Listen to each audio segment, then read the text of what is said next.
Mike Fisher reporting on the Dallas Mavericks, who have a good problem to have, if you will. The problem is that they play the Los Angeles Clippers in round one of the NBA playoffs, and this is a problem in every single way. Number 2 seed versus number 7, but it's much more than that. A very heavy favorite are the Clippers. They manhandle the Mavericks most times that they play them over the course of recent years, and now even in the Luka Porzingis era, as Rick Carlisle admitted after a recent loss to the Clippers in a bubble, they're just physically better than we are.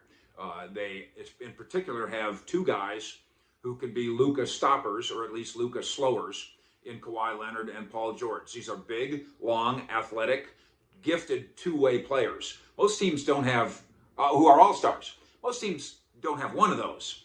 That team has 2 of them, and that's the physical problem with the mismatch. The good part of the problem is that for the first time since 2016, the Mavericks are in the playoffs. When you hear Kristaps Porzingis talk about this opportunity, he's very frank, as he always is. He doesn't talk about, oh, we're going to go and beat the Clippers. He doesn't say it that way. It's not his style. And frankly, it's not necessarily the truth.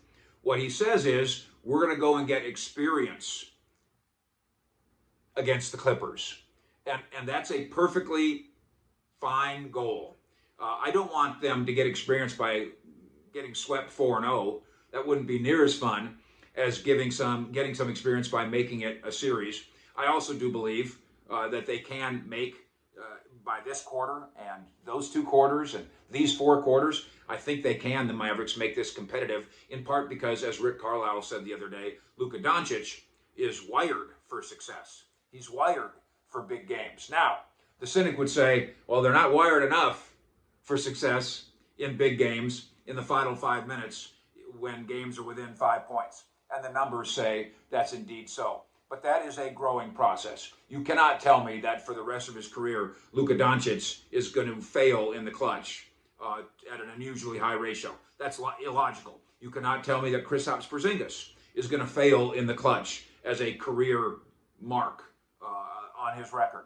That doesn't make sense. And I know for a fact that Rick Carlisle and his ability to engineer wins at the end has a track record that speaks for itself. So Mavericks versus Clippers, round 1, game 1, Monday night, a matchup that might be a mismatch, but a opportunity that might feed to future Maverick success. They don't need to win this series to someday be where they want to be.